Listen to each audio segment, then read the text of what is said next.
Voilà, bienvenue à tous. Simplement, je me présente Mathieu Williamson, curé de Mantes-la-Jolie, heureux de vous accueillir.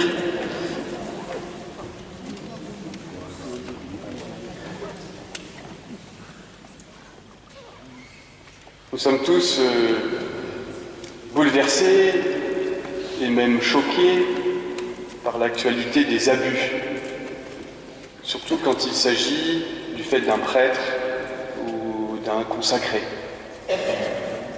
Que de dégâts, de blessures chez des mineurs ou des personnes vulnérables. Nos pensées, nos prières vont d'abord vers elles et tous leurs proches. 3 intervenants pour nous accompagner et nous aider ce soir à comprendre comment tout ça a pu se faire et à réfléchir sur la manière d'en sortir pour faire de notre maison église une maison sûre.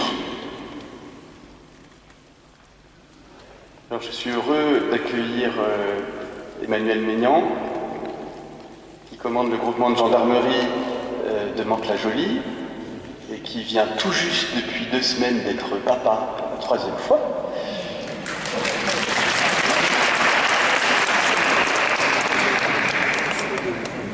Olivier Hill, médecin neurologue, chef de service à l'hôpital François Quesnay à Mantes, et puis aussi diacre permanent depuis 18 mois. Lui, il est père de famille depuis un certain temps déjà, et même grand-père.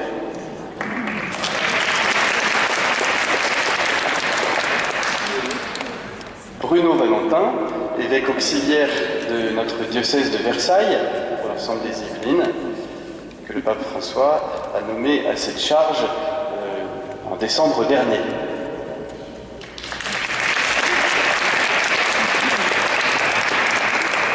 Voilà, merci d'avance d'avoir accepté de venir ce soir et d'intervenir pour nous aider à avancer et à réfléchir sur ce sujet grave. 3 parties à notre soirée. Tout d'abord, les 3 interventions. Puis ensuite, un temps de réponse à vos questions. Vous avez peut-être reçu des papiers à l'entrée. Vous êtes invités à y écrire vos questions au fur et à mesure des interventions, pour qu'on puisse tout de suite dépouiller vos questions et enchaîner après la fin des interventions. Donc des personnes vont passer au milieu de vous pour les récupérer pendant les interventions. Elles seront regroupées par thème et posées aux intervenants. Nous terminerons par un court temps de prière à la fin. Et vous sera distribuée à la sortie cette petite carte qui s'intitule Family Phone.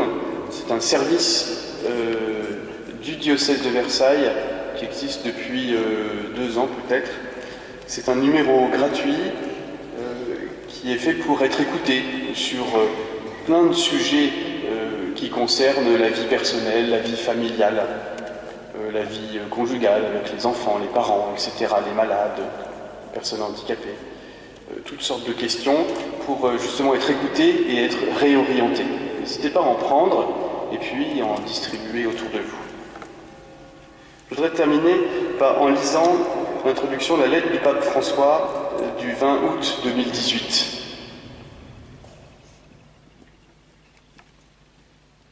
Si un membre souffre, tous les membres souffrent avec lui.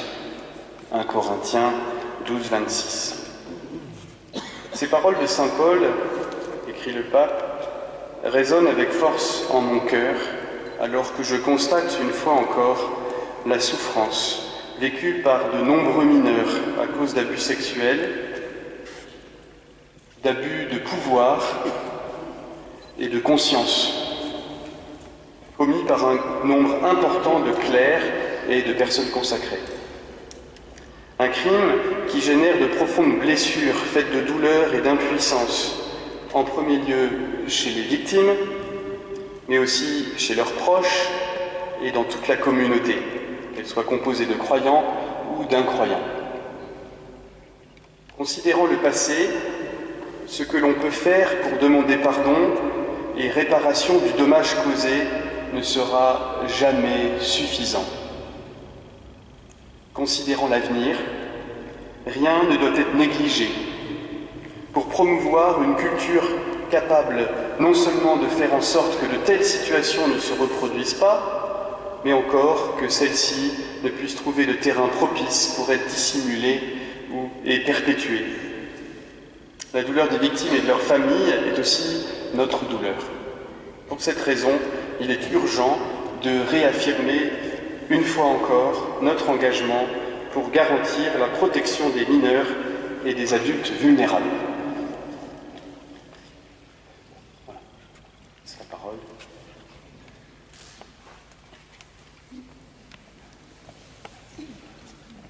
Merci mon père, bonsoir à toutes et tous.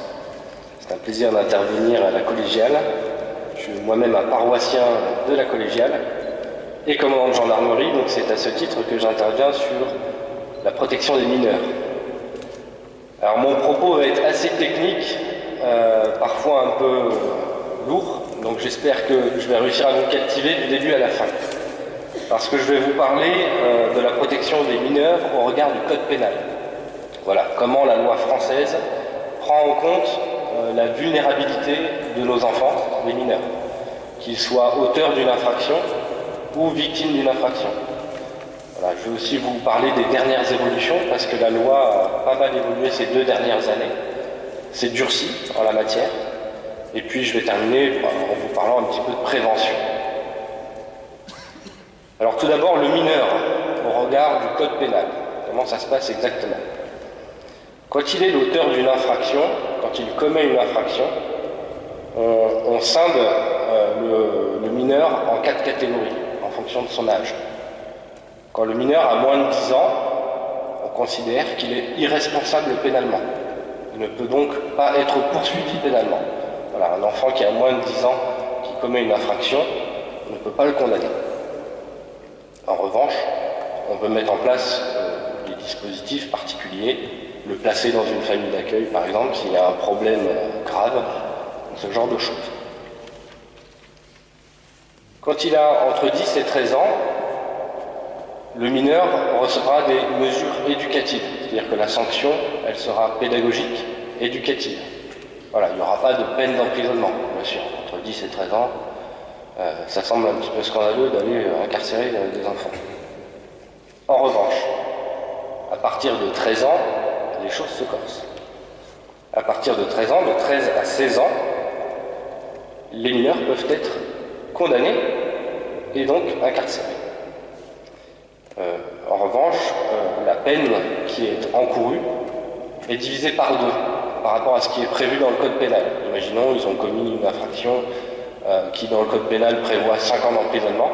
Eh bien, ils ne peuvent être condamnés que jusqu'à 2 ans et demi. Voilà, c'est divisé par 2. À partir de 16 ans, le mineur est jugé comme n'importe quel majeur finalement. C'est laissé à la libre appréciation du juge. Donc il peut être incarcéré. Et donc il peut être poursuivi au même titre que les majeurs, aux mêmes sanctions. Il peut être placé dans un centre éducatif fermé. Vous savez, à Porcheville, juste à côté d'ici, il y a l'établissement pénitentiaire pour mineurs. C'est un établissement qui peut accueillir jusqu'à 60 mineurs de 13 à 18 ans dans des conditions carcérales, mais le but est de les préparer à la sortie, de les réinsérer. Voilà, c'est pas comme une prison habituelle, comme un centre pénitentiaire habituel. Donc comment on s'occupe, nous, gendarmes ou policiers, du mineur qui est auteur d'infraction, lorsqu'on l'entend, lorsqu'on prend une audition ou lorsqu'on procède à une garde à vue? Eh bien, le mineur est filmé. Voilà. Toutes les auditions que l'on conduit sont filmées, ce qui n'est pas le cas pour les majeurs. C'est uniquement lorsqu'un crime est commis pour les majeurs. Et la présence de l'avocat est obligatoire.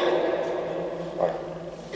Donc le but, c'est de protéger le mineur et puis d'éviter un maximum les mauvaises interprétations que l'on pourrait faire, des premières réactions du mineur. Voilà pour le mineur auteur d'une infraction. Bon, ce qui nous intéresse le plus, c'est les mineurs victimes. Voilà. C'est pour ça que, rapidement, j'ai brossé ce premier volet. Le mineur victime d'une infraction.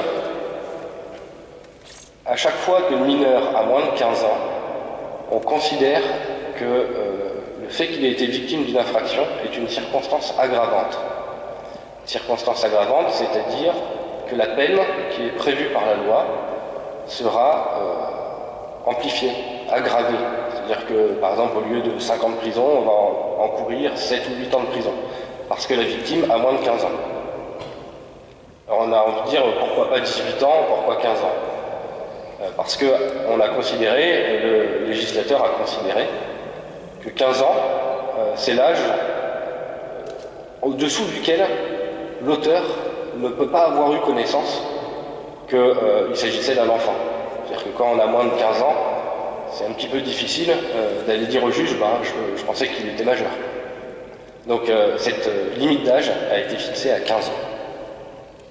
Voilà, pour protéger un maximum la vulnérabilité de l'enfant. Lorsqu'on accueille un mineur victime dans nos services, lorsqu'il a moins de 12 ans, ça arrive, hein, on a des mineurs de moins de 12 ans qui sont victimes de multiples faits, on procède à des auditions très spécifiques. On ne fait pas comme avec les majeurs où on les accueille derrière l'ordinateur, on pose des questions, on tape sur notre clavier. Non, on procède à des auditions qu'on appelle des auditions Mélanie. Alors c'est le nom qui est donné à ces auditions. Où en fait on place l'enfant dans une situation pour amener le dialogue. C'est-à-dire que souvent le gendarme il est en tenue civile. Et puis on est dans une salle où ça ressemble à une aire de jeu en fait. Il y a des jeux, il y a des objets et on va demander à l'enfant de nous expliquer les choses avec ses mots. On est plus dans le cadre d'un dialogue qu'une audition ou qu'un interrogatoire, si je puis dire.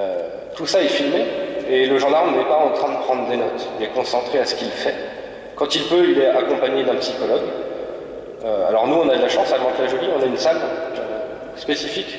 Il n'y en a pas beaucoup dans les îles, mais on en a une dans la caserne de Mantes-la-Jolie, donc on peut faire ça ici. Et donc, tout l'entretien est filmé, et à la fin, l'enquêteur doit tout réécrire, parfois ça dure plusieurs heures. Donc l'enquêteur est spécialisé, il a été formé pour ça. Donc sur la compagnie de gendarmerie, par exemple, on a 3 femmes qui sont formées à ce type d'audition. Voilà, donc on prend en compte le mineur de moins de 12 ans, alors ça peut être plus s'il y a une sensibilité, si le fait est particulièrement grave, s'il y a un handicap. Voilà, si on sent que le meilleur moyen d'aborder la chose va être de passer par ce type d'audition. Et puis après, ce qui se passe, systématiquement, l'enfant a un rendez-vous auprès d'un médecin, auprès de l'unité médicale judiciaire, donc pour évaluer le retentissement physique et le retentissement psychologique.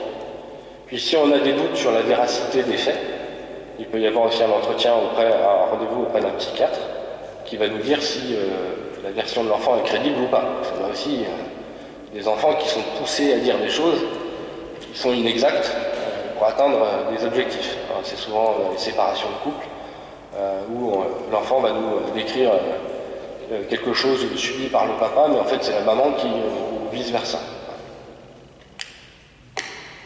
Voilà un petit peu comment est pris en compte le mineur dans ces 2 cas de figure. Il me semblait aussi utile de vous parler de la prescription. On en entend beaucoup parler, les délais de prescription. On ne sait jamais exactement à quoi ça correspond, ce que ça veut vraiment dire, mais c'est très important.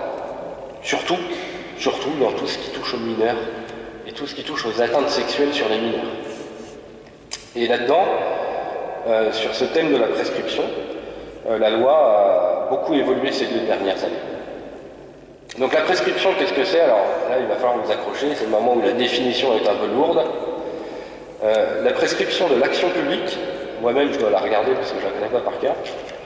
La prescription de l'action publique, c'est la période de temps durant laquelle l'action publique doit être entamée faute d'extinction. On va reformuler pour comprendre. C'est donc la période pendant laquelle le procureur de la République ou un magistrat peut demander à un service d'investigation, à des policiers, des gendarmes, de mener une enquête. Ce délai, s'il est dépassé, on ne peut plus conduire d'investigation. Alors, quand la prescription quand un acte d'enquête est mené, alors la prescription repart à zéro. Et le point de départ de cette période de prescription, c'est le jour où l'infraction a été commise, sauf pour les mineurs. Pour les mineurs, le point de départ de la période de prescription, c'est le jour de leur majorité. Ce qui a une vraie incidence, c'est-à-dire, prenons le cas d'un enfant de 8 ans qui subit un acte particulier, eh bien la prescription va commencer à courir à ses 18 ans, et non pas à ses 8 ans, ce qui change tout. C'est-à-dire qu'il va peut-être mettre beaucoup de temps à en parler, et ce délai, cette différence, va peut-être pouvoir permettre de mener des investigations. C'est-à-dire qu'il y a des cas de figure où quand la victime en parle trop tardivement, eh bien, on ne peut même pas enquêter, puisque la prescription est dépassée. Donc c'est assez dramatique quand ça arrive, mais ça nous arrive. Ce qui soulève certaines questions, hein. On peut se poser la question. Alors les délais de prescription, pour vous donner l'ordre d'idée, pour une amende, une contravention, se fait flasher sur le bord de la route, c'est 1 an. Donc petite astuce, si vous faites flasher, si vous n'entendez pas parler d'une amende pendant 1 an, elle arrive au bout d'1 an et 1 jour, bingo, vous n'avez pas besoin de la payer. Mais je vous rassure, ça n'arrive jamais. C'est tellement bien fait. Pour un délit en fait c'est une infraction qui peut aller jusqu'à 10 ans d'emprisonnement. La prescription était, je dis était parce que je vais y revenir après, elle était de 3 ans. Et pour les crimes c'est des infractions qui sont punies au minimum de 10 ans d'emprisonnement et jusqu'à la perpétuité. La prescription est de 20 ans. C'est-à-dire je commets un crime, si pendant 20 ans on n'en entend pas parler, au bout de 20 ans et 1 jour, s'il n'y a pas eu d'acte d'investigation de menée, l'affaire est terminée. Alors, les évolutions récentes. En 2017, la prescription, le délai de prescription est passé, donc pour tous les délits, de 3 ans à 6 ans. On a étendu les délais de prescription, plus grande sévérité. Et pour les infractions spécifiques liées aux atteintes sexuelles sur une victime mineure, la prescription est allée jusqu'à 10 ans. Ça, c'était en 2017.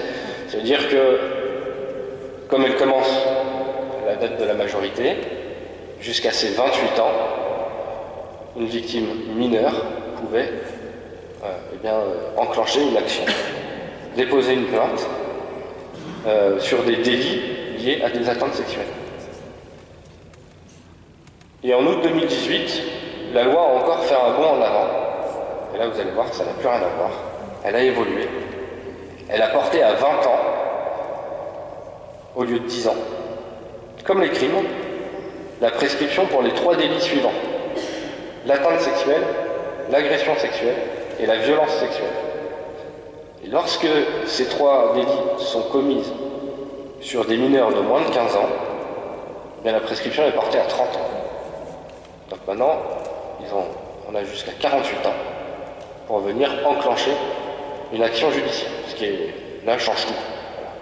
Ça change tout.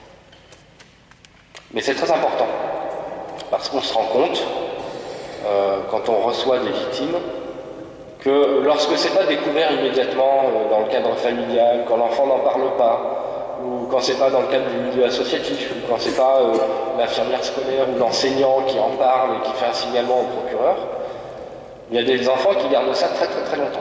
Très longtemps, et rarement ils ne viennent l'exprimer pendant l'âge de l'adolescence ou lorsqu'ils sont de jeunes adultes. Souvent, ce qu'ils ont vécu ressort quand ils sont des adultes confirmés, quand ils sont devenus à leur tour parents, où ils ont pris un peu de recul, où ils peuvent parler de ce qui leur est arrivé. Et donc on a très souvent des gens qui ont la quarantaine, la cinquantaine, voire des personnes plus âgées, des fois c'est très tardif, qui viennent en parler. Voilà. Il y a eu une autre évolution aussi sur l'infraction spécifique du viol. L'infraction de viol, c'est un crime qui est puni de 15 ans au minimum, jusqu'à la réclusion criminelle à perpétuité. Et lorsqu'il y a des circonstances aggravantes, comme par exemple lorsqu'il est commis sur un mineur de moins de 15 ans, la peine peut aller de 30 ans jusqu'à la perpétuité. Eh bien, la notion de viol a été complètement remodelée en août 2018. Avant, la définition du viol, c'était tout acte qui était commis sur la personne de la victime. Donc ça ne prenait pas en compte en fait les actes pour lesquels la victime était contrainte de les réaliser sur l'auteur de l'infraction. Donc il y avait tout un volet où on ne pouvait pas qualifier de viol, mais en fait c'était une agression sexuelle, donc c'était un délit, et ça n'a rien à voir. Entre 30 ans jusqu'à la perpétuité, 10 ans maximum, ça n'a rien à voir. Et donc cette définition a été donc élargie. Maintenant, un viol, c'est à la fois ce qui peut être fait sur une victime, comme ce qui peut être contraint à la victime de produire sur l'auteur de l'infraction. Voilà, donc on note que la loi a été récemment remodelée pour mieux prendre en compte ce caractère vulnérable des mineurs. Voilà, donc c'est plus sévère. Et enfin, je vais terminer avec un dernier propos sur la prévention. Qu'est-ce que font... je vais vendre un peu ma boutique. Je vais parler un peu de la gendarmerie, de la police nationale. Qu'est-ce que font vos forces de l'ordre pour vos enfants? Il y a dans tous les commissariats et dans toutes les brigades des gendarmes qui sont formés aux interventions dans les milieux scolaires notamment. Et il y a des choses qui se sont mises en place assez récemment et qui sont maintenant du quotidien. Par exemple, dans toutes les écoles, il y a toujours des gendarmes ou des policiers qui passent pour réaliser le permis Internet. Par exemple, le permis Internet, c'est des petits cours ludiques avec le corps enseignant qui est délivré auprès des enfants pour attirer leur attention sur les dangers d'Internet, notamment le harcèlement, etc. Le fait que derrière un pseudonyme, il y a peut-être une personne qui n'a pas 14 ans comme eux, mais peut-être 40 ans. Voilà, donc ça, c'est bien rentré dans les mœurs. Et puis dans toutes les brigades de gendarmerie, dans tous les commissariats, il y a ces militaires ou fonctionnaires formés. Donc d'initiative, vous pouvez tous solliciter des interventions de ces personnes, que ce soit dans le milieu scolaire, mais pas seulement. Ça peut être dans le milieu associatif, ça peut être dans le cadre paroissial, ou si vous avez un thème en particulier que vous voulez aborder, il ne faut vraiment pas hésiter et écrire soit à votre commissariat de référence, soit à votre gendarmerie de référence. Donc ici, par exemple, de Rosny-sur-Seine jusqu'à Paris, toutes les communes qui bordent la Seine, ça dépend de la police, et toutes les autres communes qui sont un peu à l'arrière, eh bien ça dépend des brigades de gendarmerie. Voilà. Donc il ne faut pas hésiter à les solliciter si vous avez senti qu'il y avait un besoin de prévention pour les mineurs ou pour d'autres personnes. Nous sommes là pour ça. Voilà, j'en ai fini. J'espère ne pas vous avoir épuisé dès le début de la conférence. Merci.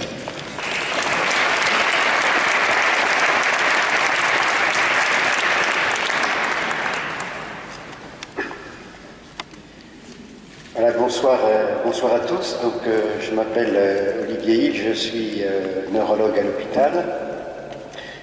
On m'a demandé d'intervenir ce soir sur ce sujet. Alors, je ne m'occupe pas spécifiquement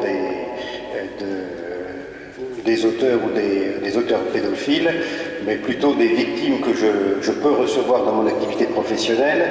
Je ne suis pas psychiatre, hein, donc on ne vient pas me voir pour des troubles psychologiques, mais j'ai plutôt l'occasion de rencontrer les victimes à l'occasion de plaintes, on dit somatoformes, des troubles physiques, si vous voulez, qui expriment la souffrance psychique. C'est plutôt comme ça que j'ai l'occasion de rencontrer ces victimes. Alors, j'interviens, si vous voulez, on a tous comme médecin une formation psychologique et j'ai préparé cette intervention en m'aidant d'interviews, de discussions que j'ai avec certains confrères qui sont experts auprès des tribunaux et qui sont appelés à expertiser des auteurs d'actes pédophiles. Et je me suis aussi aidé d'entretien avec des collègues psychiatres et psychologues. Alors, j'axerai le propos de ce soir autour d'essayer de comprendre qui sont ces personnes qui commettent ces crimes. Et je voulais d'abord insister sur le fait que la pédophilie n'est pas d'abord un problème médical ou un problème psychiatrique, c'est un problème criminel d'ordre sexuel. La part pathologique, si vous voulez, des gens qui commettent ces actes est quand même très infime. C'est-à-dire que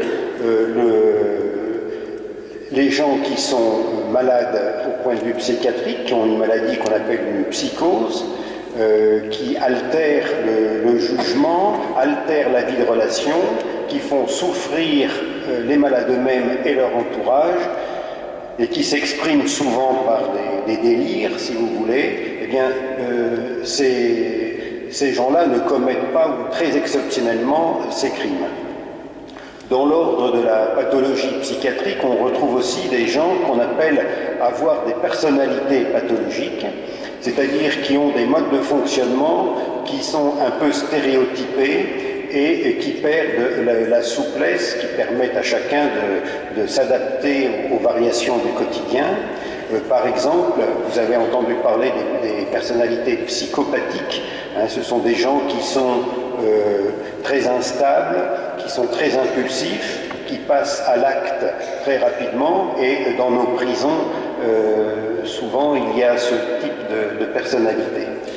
Et puis on a d'autres personnalités pathologiques qu'on appelle les états limites, qui sont des formes un peu frontières entre la grande pathologie psychiatrique comme la schizophrénie, si vous voulez, mais c'est des gens qui gardent quand même une adaptabilité au quotidien qui est satisfaisante. Ces pathologies, ces troubles, si vous voulez, psychiatriques, bien, sont rencontrés exceptionnellement chez les auteurs d'actes pédophiles. Et il y a un troisième versant dont s'occupent les psychiatres et les médecins et qui concerne la population générale, ce sont ce qu'on appelle les personnalités perverses. Et je voulais un petit peu apporter un éclairage parce que souvent il y a des traits de perversité qui sont repérés chez ces auteurs de crimes sexuels, et je pense qu'il est important d'être averti pour, et en tout cas avertir les enfants des signes qui peuvent les alerter, et de façon à pouvoir les protéger. Au point de vue psychiatrique, si vous voulez, quand on réfléchit sur ces personnalités perverses, ça reste tout de même très mystérieux. Il y a des hypothèses, disons, du pourquoi ces personnalités se développent, mais rien n'est vraiment très assuré. Alors, ces personnalités perverses et les auteurs de crimes pédophiles, d'une façon générale, recherchent les enfants comme une proie susceptible d'assouvir leur satisfaction personnelle. C'est ça l'élément fondamental. L'enfant n'est pas considéré comme une personne, mais plutôt comme un moyen d'atteindre cette satisfaction. Ces personnalités sont souvent indifférentes à la souffrance de l'enfant. Et en fait, il y a deux grands traits de caractère que retiennent les psychologues pour les décrire. C'est ce qu'on appelle le clivage et le déni. Le déni, c'est justement cette non prise en compte de la gravité de l'acte. Il y a une absence de considération de l'identité de l'enfant, de sa personnalité, qui est comme disqualifiée, si vous voulez, dans le psychisme des personnalités perverses. L'autre aspect, c'est que ces personnalités perverses sont souvent intelligente, bien insérée dans la société et surtout d'une grande habileté psychologique pour repérer sa proie. On choisit toujours les plus vulnérables et tisser autour des enfants une sorte de filet, de maillage qui va les emprisonner. Et finalement, comme le disait tout à l'heure le commandant, c'est que ces enfants peuvent finalement se trouver comme prisonniers par au point de vue psychologique et éprouver même de la culpabilité à dire ce qu'ils ont souffert, comme si l'acte commis par le criminel, finalement, c'était de leur propre responsabilité.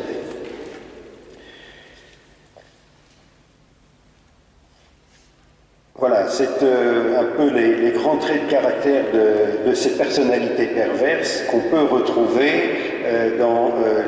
chez les auteurs de ces crimes. Ce sont quand même des prédateurs, si vous voulez, ces gens-là, dont il faut se méfier, des prédateurs dans la relation.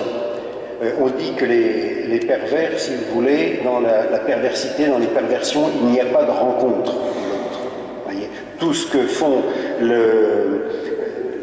ce qui motive ces personnalités, c'est simplement de trouver des moyens pour assouvir leur propre satisfaction.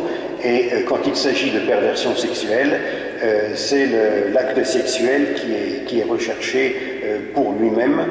Voilà. Souvent, ces gens, psychologiquement, donc je vous ai dit, ils peuvent être souvent intégrés très bien intégrés dans la société, intelligents, voilà. L'autre aspect, c'était ce que je vous ai dit tout à l'heure, le clivage, c'est-à-dire qu'ils font ces actes en totale contradiction avec une apparente intégration et voire honorabilité, parfois. En particulier, chez le cas si c'est un prêtre, vous voyez cette contradiction qui est quand même insupportable qu'a rappelé tout à l'heure le père Matthew Williamson. Voilà. Alors, cette personnalité perverse ne caractérise pas, bien sûr, l'ensemble des pédophiles. Ça reste quand même, et même aux yeux des experts, assez incompréhensible voilà, cette propension à commettre ces actes. Mais, vous voyez, ces traits de caractère méritent d'être connus et repérés pour s'en prévenir, bien sûr. Car les conséquences sur les enfants sont redoutables.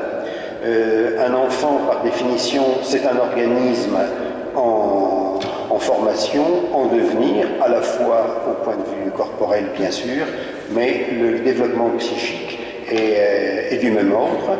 Et quand vous blessez un enfant psychiquement, eh bien, il peut y avoir des conséquences dramatiques tout au long de son existence. Certains s'en sortent bien, beaucoup s'en sortent très mal. Alors, la prise en charge je parle des auteurs de crimes, je ne développerai pas ce soir la prise en charge des enfants, c'est assez, ou tous ceux qui ont été victimes d'actes pédophiles, on en parle beaucoup. Je voulais juste centrer dans le temps qui m'était imparti l'intervention sur ce qui pose quand même une question: pourquoi est-on amené à commettre ces actes? Quels sont les profils psychologiques qu'on peut repérer? Vous voyez que c'est quand même très difficile. La prise en charge de ces personnalités, de ces auteurs de crimes, qu'elles soient perverses ou non perverses, au point de vue de la sémiologie, des symptômes qu'elles peuvent présenter, reste très difficile, parce que toutes ces personnes dénient la gravité des actes. Et tout l'objet de la prise en charge, c'est essayer de leur faire comprendre toute la gravité qu'il y a et d'éviter bien sûr que cette situation se renouvelle. Car le problème, c'est que les récidives sont fréquentes. Une fois que les gens, s'ils ont... alors, soit ils se sont fait condamner, et vous avez vu la gravité et la sévérité des peines, mais pour prévenir un petit peu ces crimes, si les gens n'ont pas été en prison ou sont sortis de prison, la réponse à donner est toujours très difficile. Soit on fait intervenir des groupes de psychologues, l'aide est souvent difficile et décevante, soit on peut faire appel à des traitements médicamenteux, essentiellement des médicaments anti-hormonaux pour lutter contre puisque les pervers, enfin les auteurs de pédophiles souvent sont des hommes. Il y a c'est exceptionnel que ce soit des femmes qui se livrent à ces crimes. Quand il y a des femmes qui sont concernées dans les affaires, souvent c'est plutôt à titre d'entremetteuse. Voilà, et c'est vrai surtout puisque la pédophilie, malheureusement, s'exerce la plupart du temps au sein des familles et c'est le crime, l'interdit de l'inceste dont il s'agit. Donc les traitements pharmacologiques qui peuvent être utilisés peuvent apporter une aide en diminuant l'intensité des pulsions sexuelles et essayer de contenir les personnes qui ont l'activité sexuelle des personnes qui ont commis ces actes. Il y a des associations qui se sont développées. En particulier, on m'a parlé récemment d'une association qui s'appelle les Anges Bleus, où les victimes, alors c'est des adultes, mais qui ont été victimes d'actes pédophiles pendant leur enfance, rencontrent des auteurs de pédophiles pour essayer de les sensibiliser et de leur faire comprendre par des entretiens, des conversations qu'ils peuvent avoir avec eux, toute la gravité de leurs actes. On peut être admiratif de ces initiatives, surtout de la part de gens qui ont été abusés. Voilà. Mais malheureusement, même dans ces situations, eh bien, un collègue m'a indiqué qu'il avait eu à expertiser un criminel qui avait déjà été condamné et qui avait été pris en charge par ce type d'association et qui malheureusement a rechuté.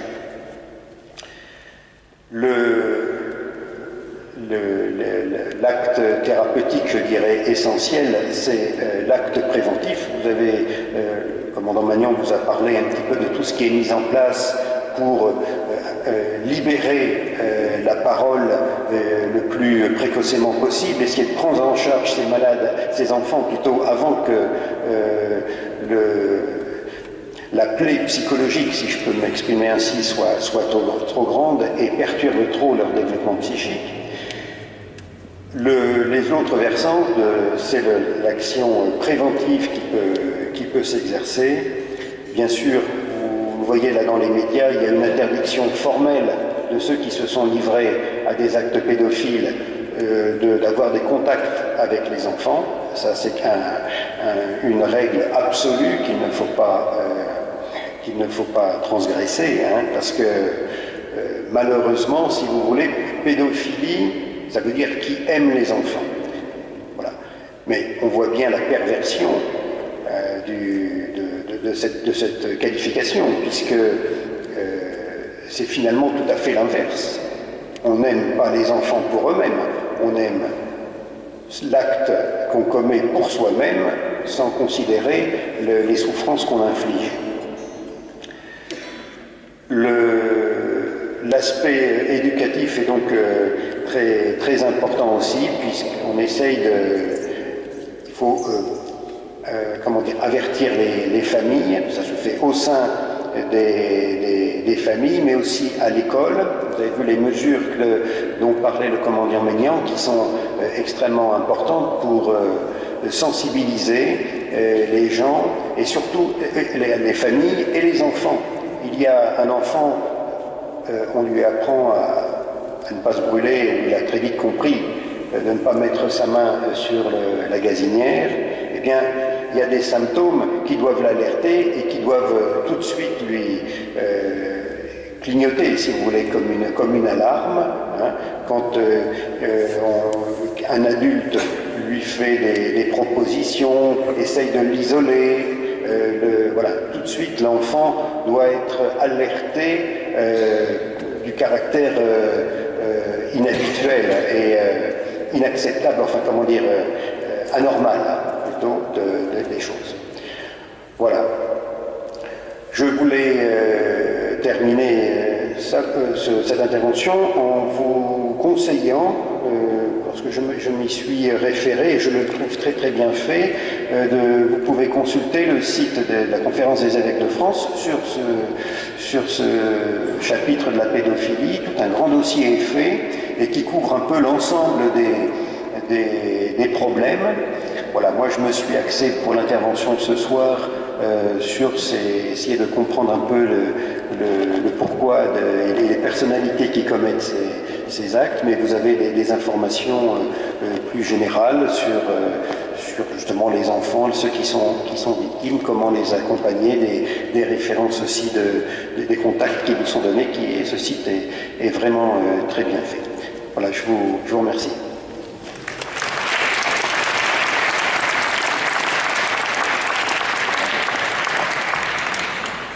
Les personnes passent au milieu de vous pour transmettre vos questions. N'hésitez pas à leur donner vos questions.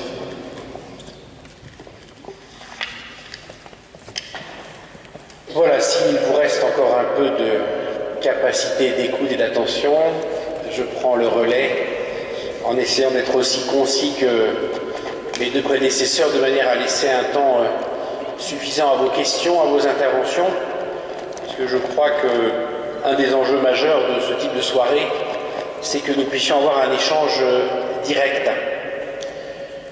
Il me revient d'ajouter aux dimensions du sujet qui viennent d'être développées la dimension ecclésiale finalement, la dimension d'église, la façon dont cette crise de la pédocriminalité affecte notre église et la façon dont il convient qu'en église, nous envisagions d'en sortir.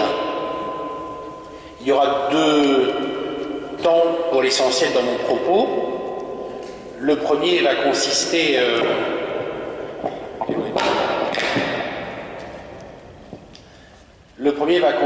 à essayer de comprendre ce qui peut l'être des ressorts de cette crise. Pourquoi ça se produit, et en particulier pourquoi ça se produit chez nous, dans notre Église. Et le deuxième temps de mon propos sera donc évidemment en réponse à ma première réflexion, de pointer un certain nombre de choses que nous avons à faire pour sortir de cette crise. Alors d'abord, qu'est-ce qu'on peut comprendre des ressorts de cette situation? Pour l'essentiel, qu'il s'agit autant d'une crise dans l'Église que d'une crise de l'Église. Cette petite nuance que j'introduis ne vise pas simplement à jouer sur les mots, mais à bien souligner que nous sommes autant face à une crise qui dépasse l'Église de beaucoup, qui concerne la société française tout entière et qui, parce que nous ne vivons pas sur la planète Mars, nous imprègne donc aussi. Il s'agit donc de l'écho dans l'Église d'une crise de société. Il s'agit autant de cela que d'une crise de l'Église. C'est-à-dire un phénomène qui trouve dans l'Église, pour se développer, des facteurs propres, ou en tout cas des facteurs qui, s'ils ne sont pas propres à l'Église, jouent de manière propre dans notre vie en Église. Crise dans l'Église en même temps que crise de l'Église. Crise dans l'Église, je crois que c'est peut-être le volet de cette situation dont nous avons le moins conscience encore aujourd'hui. Je ne suis pas sûr que nous ayons conscience de à quel point la société française souffre de ces drames de la pédocriminalité. Juste un chiffre pour ne pas vous assommer en la matière. Les agressions sexuelles en France, c'est 10 000 enfants par an. Les viols de mineurs en France, c'est 6 000 enfants par an. Ça fait 20 par jour. Ces chiffres ne sont pas de moi, ils sont de l'Institut national des hautes études de sécurité et de justice, c'est-à-dire que c'est un organisme statistique indépendant qui constate et qui collecte ces chiffres et qui constate que depuis 20 ans, les chiffres des agressions sexuelles ont augmenté de 63% sur les mineurs et que les chiffres de viols sur mineurs ont augmenté de 50% en 20 ans. Donc retenez peut-être seulement 10 000 enfants victimes d'agressions sexuelles par an en France, 6 000 enfants victimes de viols en France. Donc on est face à un phénomène massif. Il faut qu'on s'en convainque tous et que nous soyons bien conscients que finalement nous avons, nous chrétiens, à jouer un rôle d'éclaireur dans l'effort de vérité que nous avons à faire, dans l'effort de mise à jour des problèmes. Nous avons à jouer un rôle d'éclaireur au bénéfice de la société tout entière. Et je me réjouis de constater, j'en parlais avant la conférence avec l'une d'entre nous, que ce phénomène est à l'œuvre dans les Yvelines, puisqu'il y a déjà près d'une dizaine de paroisses ou de doyennés qui ont programmé des soirées comme celle-ci à travers les Yvelines, et j'observe que depuis la première soirée à laquelle j'ai été invité à la mi-avril, c'était à Marly-le-Roi, jusqu'à celle qui s'annonce au mois de juin, à Sartrouville, le sujet ne cesse de s'élargir. On était parti de questions ecclésialo-ecclésiales, et aujourd'hui on met autour de la table des animateurs de clubs sportifs, des enseignants de l'éducation nationale. On sent qu'on a envie de prendre ce sujet à sa juste mesure, c'est-à-dire à la mesure de la société tout entière. Et à cet égard, encore une fois, il s'agit donc d'une crise de toute la société française qui trouve une répercussion dans l'Église. Mais je ne peux pas m'en tenir là. Je ne peux pas finalement m'arrêter là en disant, donc vous voyez, on est juste comme les autres, quoi. Parce que la vérité de ce qu'on peut comprendre du phénomène, pour autant qu'on soit déjà capable de l'analyser avec précision, c'est qu'il s'agit aussi, je le disais, d'une crise de l'Église. C'est-à-dire d'un phénomène qui trouve dans l'Église des facteurs propres ou dans un phénomène qui joue sur des facteurs qu'on retrouve en dehors de l'Église, mais qui fonctionnent spécifiquement chez nous. Parmi ces facteurs, je voudrais en pointer deux du doigt.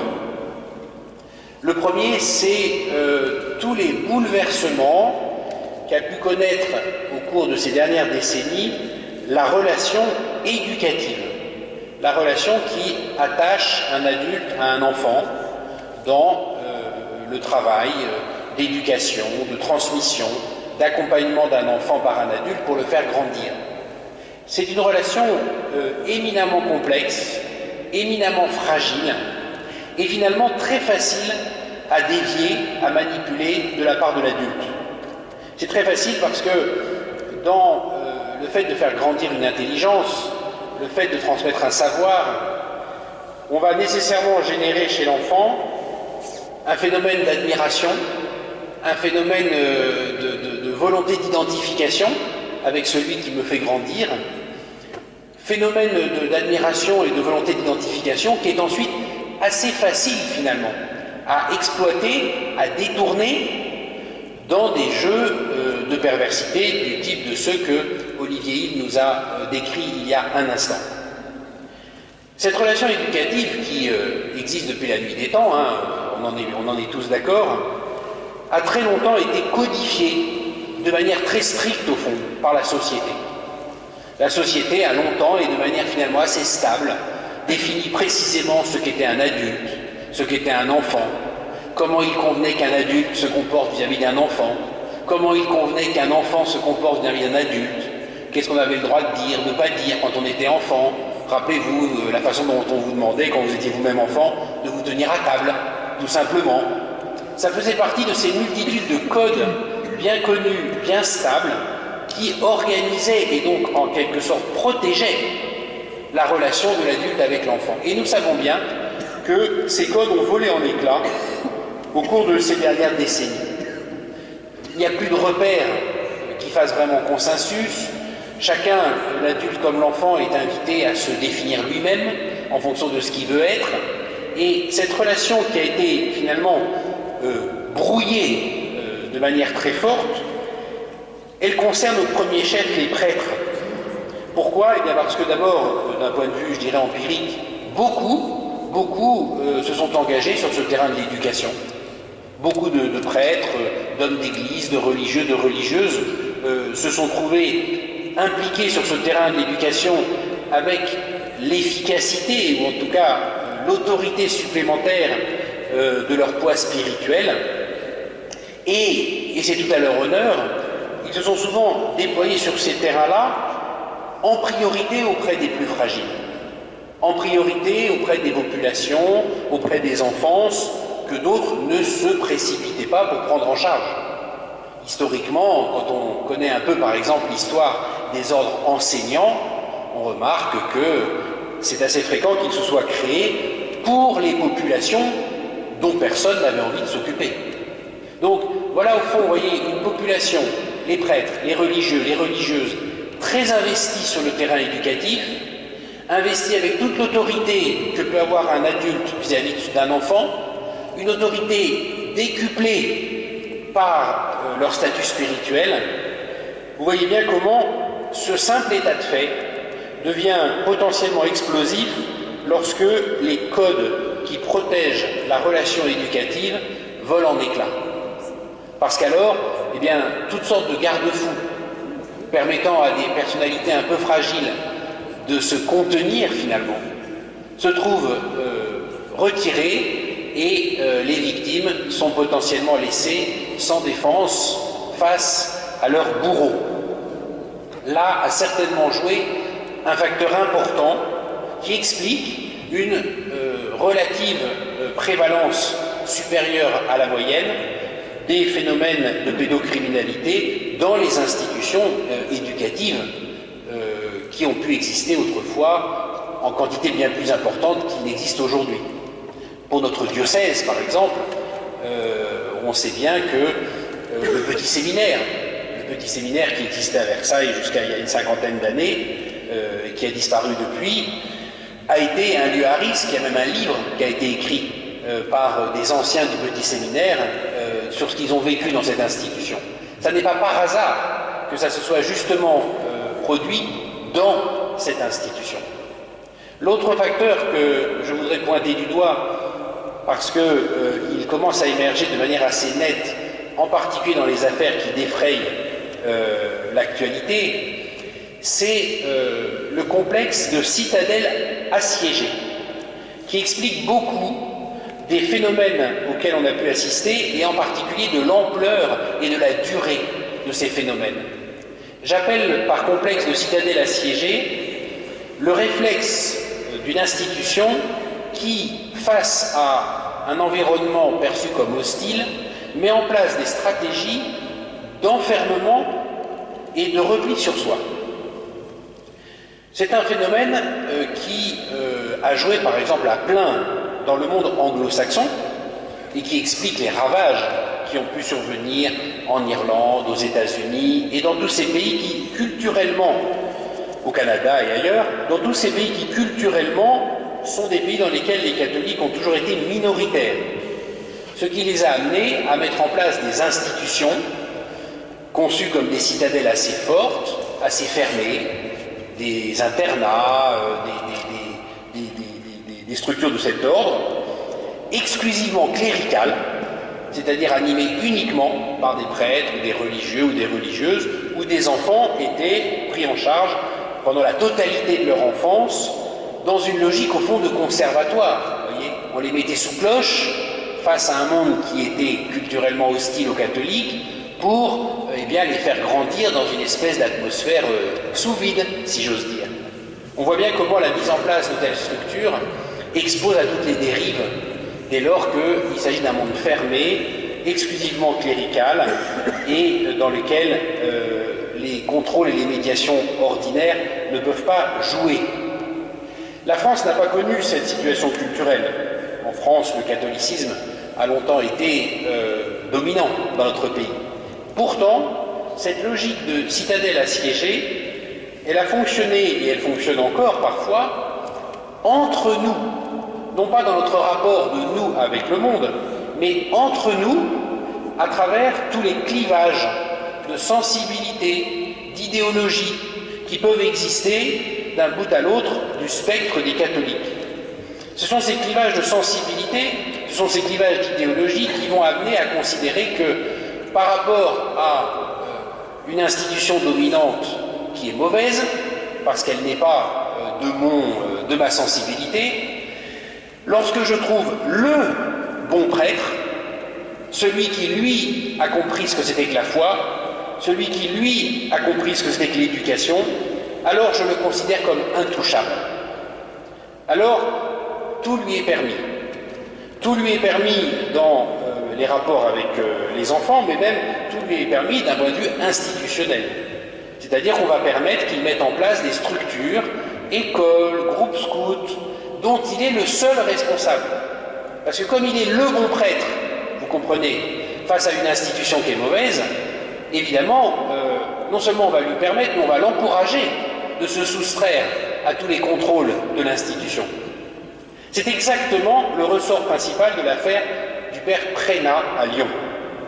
Comment le père Prénat a-t-il pu créer son propre groupe scout? Créer un groupe scout affilié à aucun mouvement scout? Comment est-ce que les familles ont trouvé ça satisfaisant? Comment a-t-il pu en être le seul chef? Et comment a-t-on pu faire en sorte que l'archevêque de Lyon, de préférence, ne mette pas son nez dans ses affaires? Et pas d'abord parce que toutes les familles étaient des perverses, d'abord parce qu'il était le bon prêtre. Il était le prêtre qui avait la bonne sensibilité. À un moment où on soupçonnait l'archevêque de Lyon de ne pas avoir la bonne.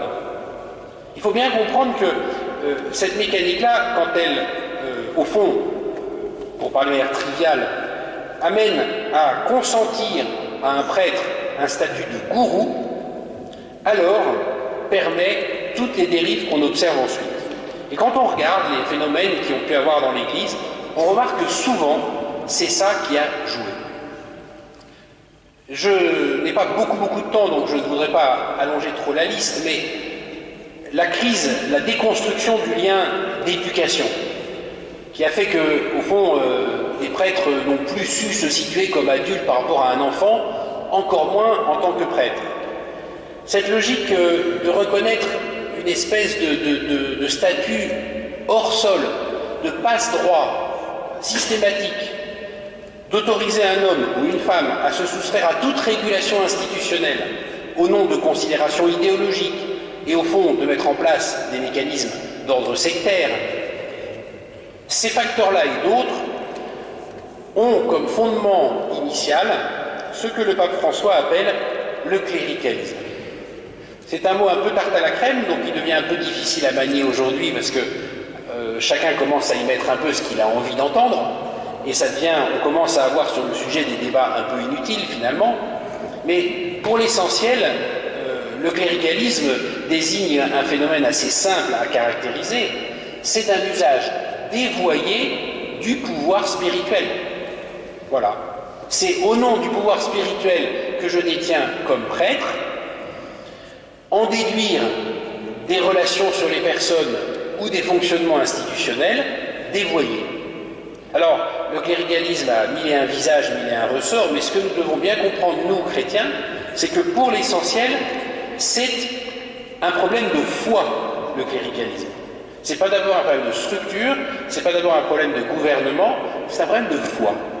Dans la mesure où, pour que le cléricalisme puisse se mettre en place et fonctionner, il faut consentir à l'idée que seuls les prêtres ont l'Esprit Saint. Voilà. Je dis les choses de manière un peu triviale, mais c'est ça le problème. On perd de vue la valeur, la densité, l'autorité, j'ose utiliser le mot d'autorité, du baptême.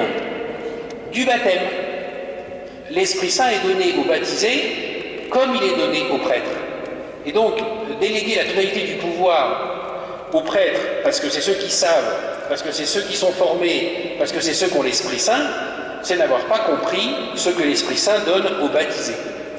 Voilà pourquoi le cléricalisme, on pourrait en parler longuement, c'est d'abord un problème de foi.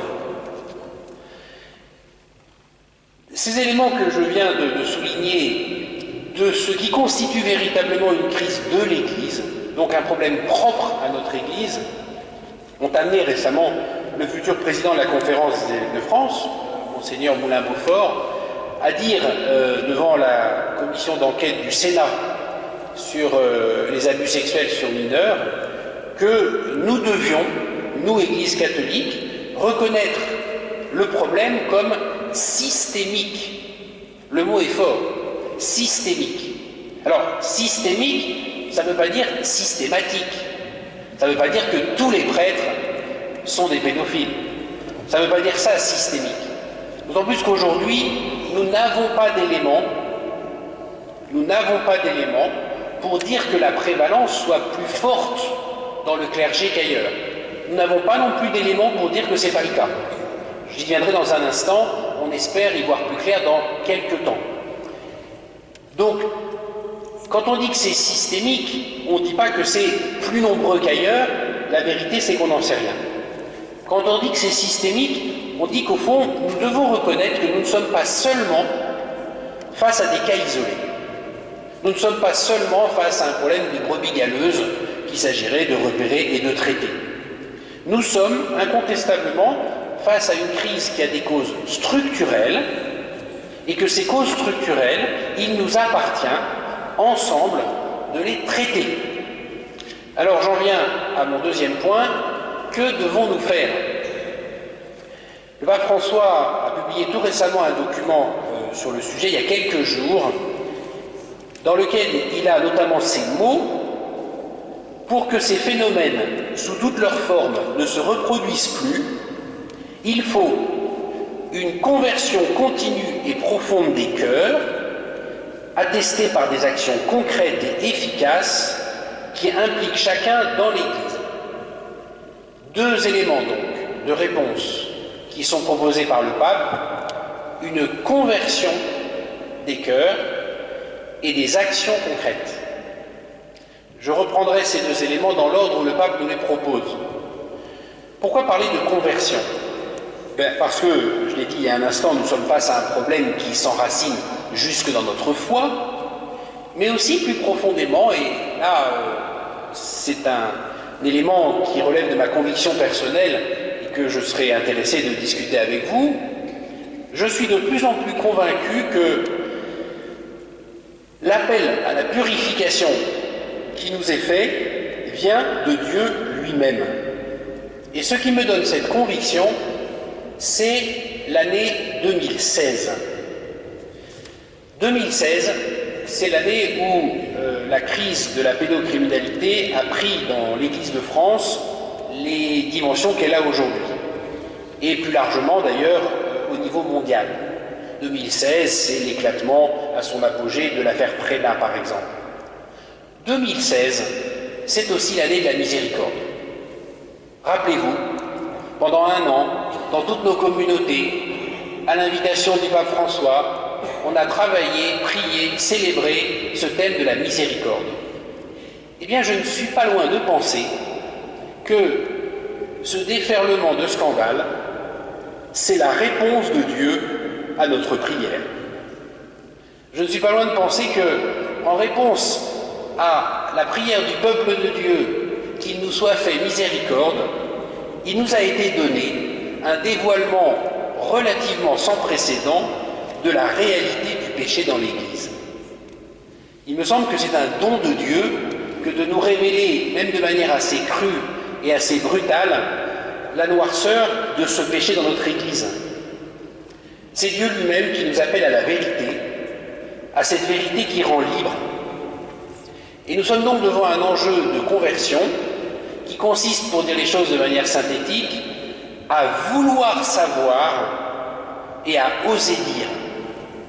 Parce que je crois que vouloir savoir et oser dire, c'est la clé, au fond, de la conversion que nous avons à vivre, en famille comme en Église, face à ces problèmes-là.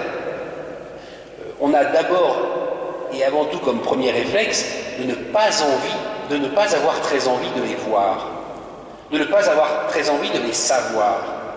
Et c'est ce qui explique une grande partie d'ailleurs de la difficulté d'un certain nombre de mes confrères évêques, probablement dans un premier temps, il y a quelques années maintenant, à prendre la vraie mesure du problème, comme une sorte de réflexe premier de sidération, comme une sorte de difficulté à savoir.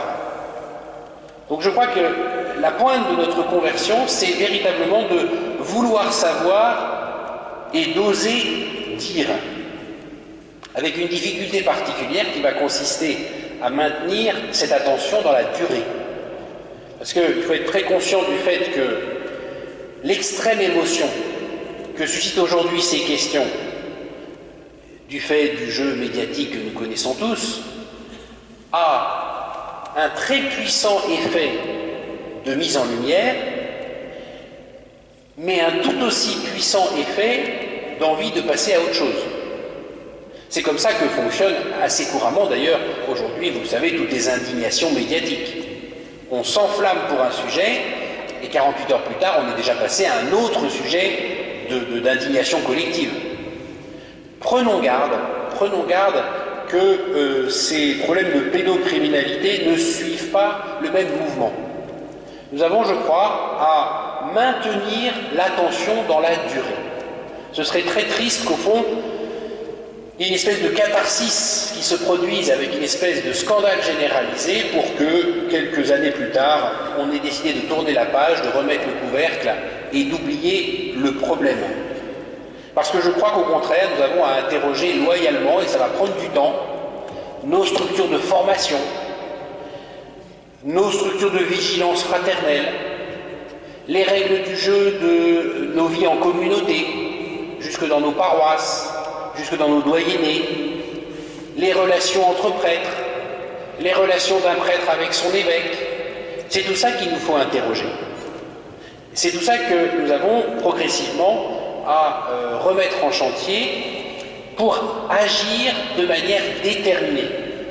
Pape François nous dit conversion et action. Je voudrais terminer en vous dressant un très rapide bilan des actions d'ores et déjà à l'œuvre, aux différents niveaux où cette question se pose, le monde, la France et notre diocèse de Versailles. À l'échelle du monde, vous savez que le pape François a réuni en février dernier un sommet mondial des présidents de conférences épiscopales, une initiative sans précédent pour l'instant dans les autres institutions existant à travers la planète, et qu'un des fruits de ce sommet mondial, c'est la publication, il y a quelques jours seulement, le 9 mai, d'un document juridique, un motu proprio du pape François, qui a deux volets fondamentaux. Premièrement, il généralise et il clarifie les obligations de signalement de toutes les connaissances qu'on peut avoir de tels comportements, de même qu'il généralise et qu'il clarifie les moyens d'accueillir ces signalements en imposant dans tous les diocèses de France, du monde, la création d'un guichet destiné à recevoir facilement tous les signalements qui seraient à faire. Ça, c'est le premier volet de ce document juridique, mais le deuxième volet, et le plus novateur, qui n'est pas forcément celui qui a été le plus médiatisé, c'est la création d'une procédure d'enquête qui n'existait pas jusqu'à maintenant contre les évêques eux-mêmes. Ça, c'est un phénomène neuf, c'était un élément de l'arsenal juridique ecclésial qui n'existait pas de manière aussi développée. Désormais, il existe de manière très précise une procédure pour enquêter sur le comportement des évêques, non seulement leur comportement personnel, si on était amené à leur reprocher des faits de pédocriminalité, mais aussi sur leur comportement en tant qu'évêque vis-à-vis de ces faits. Si on a le sentiment qu'ils ont cherché à les mettre sous le tapis, si on a le sentiment qu'ils ont fait preuve de complaisance par rapport aux coupables, il existe désormais une procédure bien précise, avec même des délais impératifs, puisque ça ne doit pas durer plus de 90 jours, permettant au Saint-Siège d'avoir une vision précise du comportement de chaque évêque en la matière. Ce qui est une avancée assez forte, qui n'a, à mon avis, pas été suffisamment soulignée jusqu'à maintenant. Au niveau français, ça fait déjà 20 ans maintenant que la conférence épiscopale a commencé à se saisir du sujet, puisque la première fois que le thème de la pédocriminalité a été à l'ordre du jour de l'Assemblée des évêques à Lourdes, l'Assemblée qu'ils ont 2 fois par an pendant une semaine, c'était en novembre 2000. Donc vous voyez, ça va faire 20 ans prochainement. Mais ce sujet, il a connu une accélération incontestable depuis 5 ans, depuis l'affaire Prénat et sous la poussée de structures comme l'association de la parole libérée. Et en particulier en novembre dernier, en novembre 2018, pour avancer effectivement sur ces questions, les évêques ont identifié 4 chantiers qu'il faut mener pour se doter de structures idoines. 4 chantiers pour avancer. Un chantier d'abord qui concerne la mémoire. Comment recueillir et évaluer la mémoire de tous ces événements sur ces dernières 50 ans.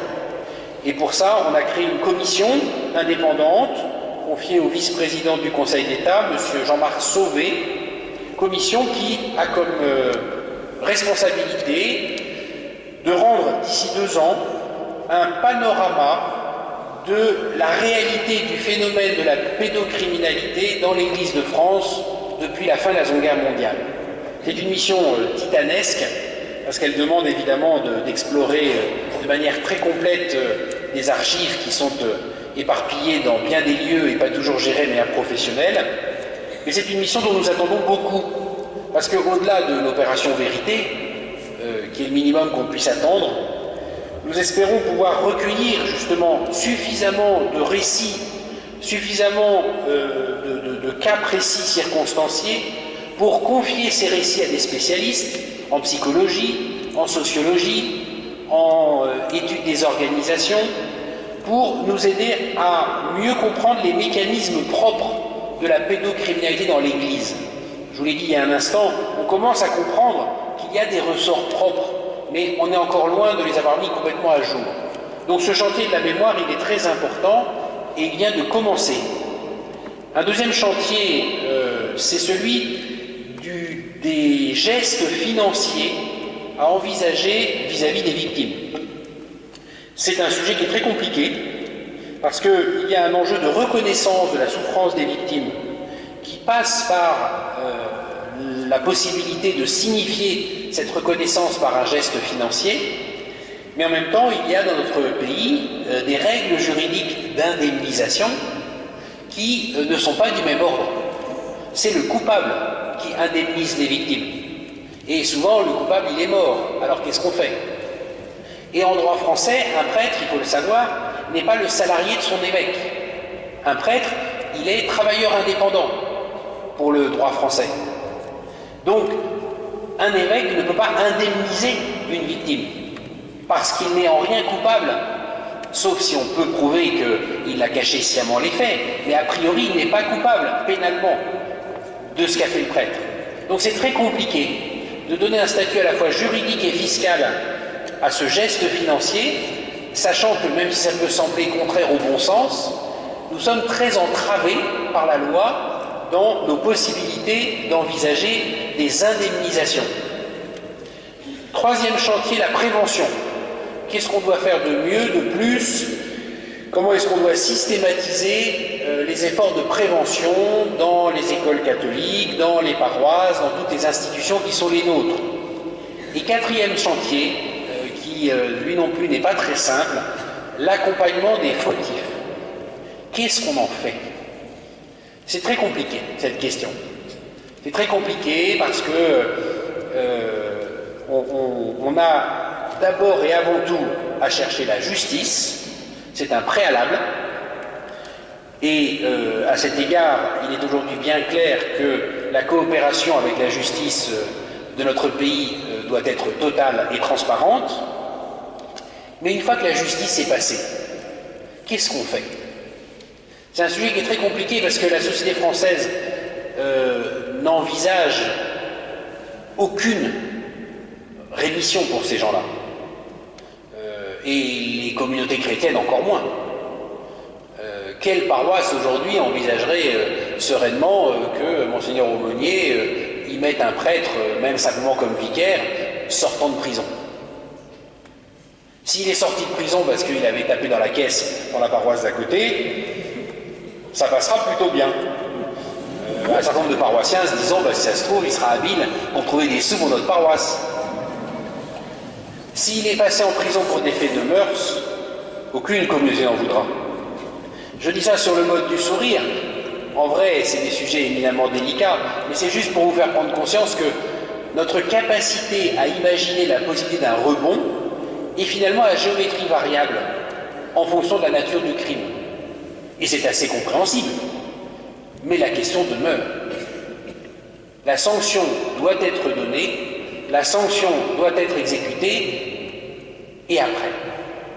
On a donc un chantier là, que les évêques de France ont ouvert sur ce 4e domaine de l'accompagnement des fautifs après leur sanction. Et ces 4 chantiers, la mémoire, le geste financier, les préventions et l'accompagnement des fautifs, doivent donner lieu à des conclusions concrètes en novembre prochain, en novembre 2019, lors de notre prochaine Assemblée de Lourdes. Donc vous voyez qu'à l'échelle de la Conférence épiscopale française, on avance, on travaille. Et à l'échelle de notre diocèse, pour finir, une soirée comme la nôtre est déjà un exemple de l'important effort de sensibilisation, de réflexion qui s'amorce un peu partout dans les Yvelines, et personnellement je m'en réjouis beaucoup. Notre diocèse s'est doté d'un certain nombre d'outils. Par exemple, depuis 2016, il y a une cellule d'accueil et d'écoute des victimes de pédocriminalité, dont les coordonnées sont en une du site internet du diocèse et dont nous allons amplifier encore la visibilité en distribuant dans toutes les paroisses une signalétique à mettre au fond des églises.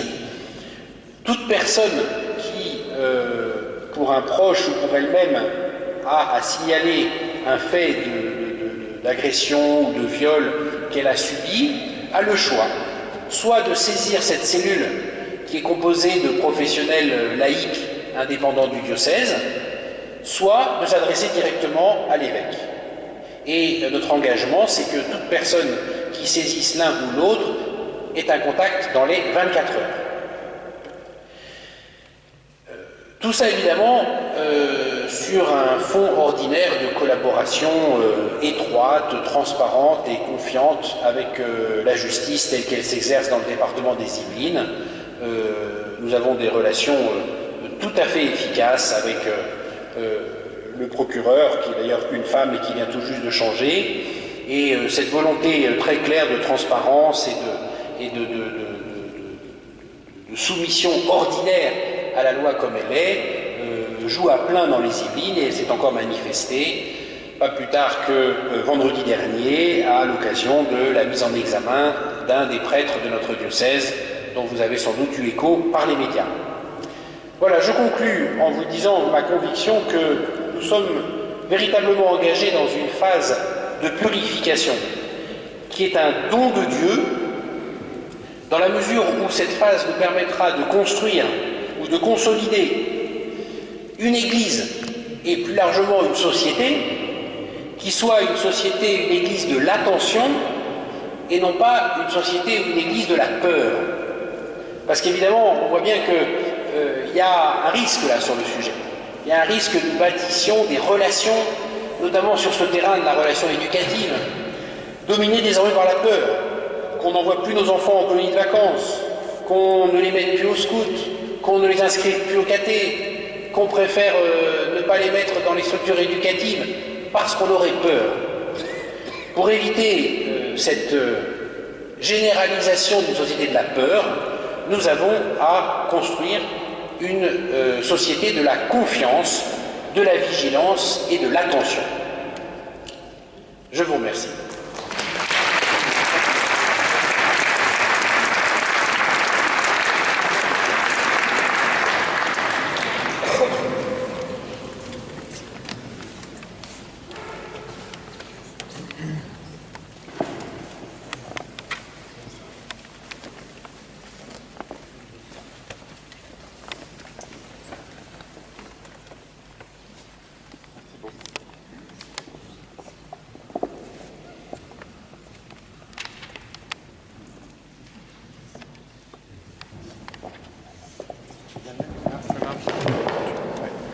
m'entend? Oui.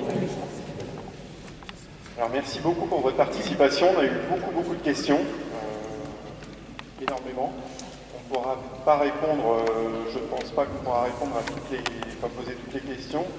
En revanche, on a pu découper trois thèmes. Est-ce que vous m'entendez? Oui, c'est mieux là, tout à fait. Donc on a eu énormément de retours. Merci beaucoup. Ça témoigne de l'intérêt, puis la raison pour laquelle on se retrouve tous ce soir. Donc trois grands thèmes se sont dégagés. Ça tombe bien, vous êtes trois, mais c'est pas forcément complètement orienté. Je vais poser une première série de questions, et puis je serai relevé pour les deux autres thèmes. Donc les premières questions, il s'agit de y a-t-il une présentation nécessaire de preuves lorsqu'un mineur doit venir se présenter à un poste de gendarmerie, de police ou saisir la justice? Alors non. Et ça passe beaucoup par les auditions dont je vous ai parlé, où on va essayer de faire préciser les choses.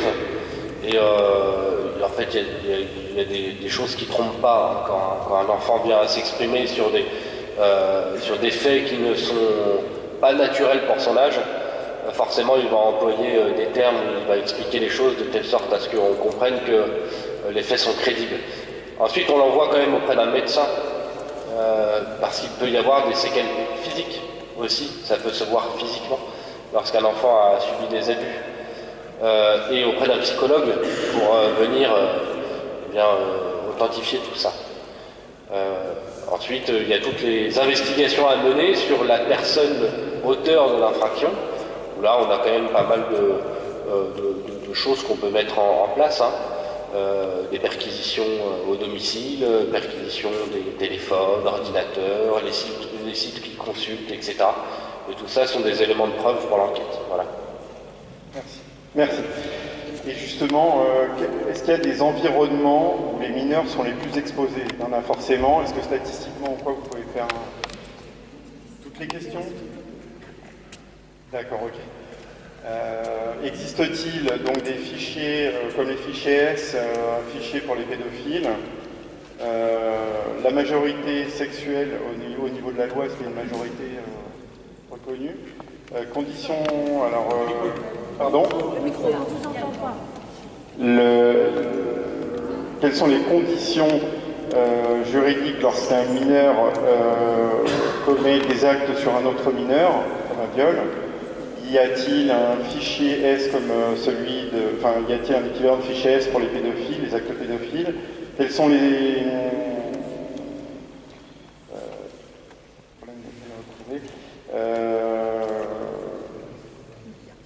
non, c'est pas évident, c'est pas mon écriture. Je vais peut-être déjà répondre à celle-là. Oui, déjà, c'est pas mal. Sinon je vais les oublier. C'est un jeu de questions pas évident. Dans la plupart des cas, l'environnement est l'environnement familial ou extra-familial. C'est-à-dire en fait les amis de la famille ou les groupes dans lesquels il y a une certaine confiance donnée par les parents. Alors je vais pas de statistiques, mais dans 80% des cas, les abus sexuels interviennent dans ce type d'environnement en fait. Il y a un climat de confiance qui existe entre les parents de l'enfant et l'enfant lui-même qui est victime. Voilà. Ensuite, oui, il y a un fichier qui existe, qui s'appelle le FIGES, qui est un fichier pour toutes les personnes qui ont commis des atteintes sexuelles, donc qui sont suivies. Et donc en fait, ce fichier est sous-scellé dans chaque brigade de gendarmerie et dans chaque commissariat. Et un officier de police judiciaire est désigné pour suivre ce fichier. Le fichier est anonymisé. Seulement cet officier de police judiciaire peut avoir l'adresse et le nom de la personne en question, qui est suivie et qui doit se signaler de manière très régulière, qui doit venir pointer et qui doit venir soit justifier de soins qu'on lui a imposés, soit justifié de déménagement s'il déménage. Et lorsqu'une personne qui est fichée dans ce dossier ne vient pas répondre aux actes administratifs, eh bien on lui relève une nouvelle infraction. Voilà, la non-justification d'un déménagement ou du pointage est un délit. Donc voilà, quelqu'un qui a commis un abus sexuel qui oublierait de venir pointer en gendarmerie, eh bien on le poursuit à nouveau pour cet oubli. Voilà. Donc ça existe, oui. Merci. Il n'y a pas de majorité sexuelle. La distinction que l'on fait, c'est le mineur de moins de 15 ans, ce que je vous disais tout à l'heure. On considère que dès lors qu'un mineur de moins de 15 ans est victime, on est dans la circonstance aggravante systématique. Voilà, donc forcément, lorsqu'il a plus de 15 ans, il est déjà un peu considéré comme un majeur. Merci. Et est-ce que ce fichier peut être mis éventuellement en partage avec les associations sportives d'encadrement, aussi dans l'éducation nationale? Et non. Comme je vous l'ai dit tout à l'heure, c'est très très strict, très réglementé, très suivi. Par exemple, c'est quelque chose que je contrôle à chaque fois que je vais dans une brigade, je contrôle si le fichier est bien tenu, bien suivi et bien à jour. Mais il est strictement confidentiel. On ne peut pas le partager. Merci.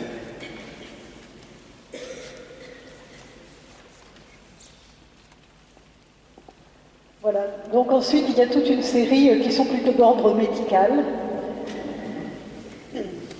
Alors, quelle est la formation des médecins généralistes pour écouter et orienter éventuellement les victimes ou même les auteurs de pédophilie? Quels sont les symptômes ou les signes à détecter pour détecter ces personnalités perverses? Quelles sont les causes de la pédophilie? Est-ce que l'abstinence sexuelle peut jouer un rôle effectivement dans ces pulsions sexuelles vers les enfants? Dans les traitements, pourquoi faut-il des traitements pour ces personnes alors que le docteur Hill a dit que c'était des personnalités entre guillemets normales? On a parlé de castration chimique, qu'en est-il de la castration chirurgicale? Certaines personnes parfois le demandent, je crois. Voilà un petit peu. Alors, concernant la formation des médecins, il n'y a pas de formation spécifique qui soit dispensée à tous les étudiants, en dehors des cours de psychopathologie que tout le monde reçoit.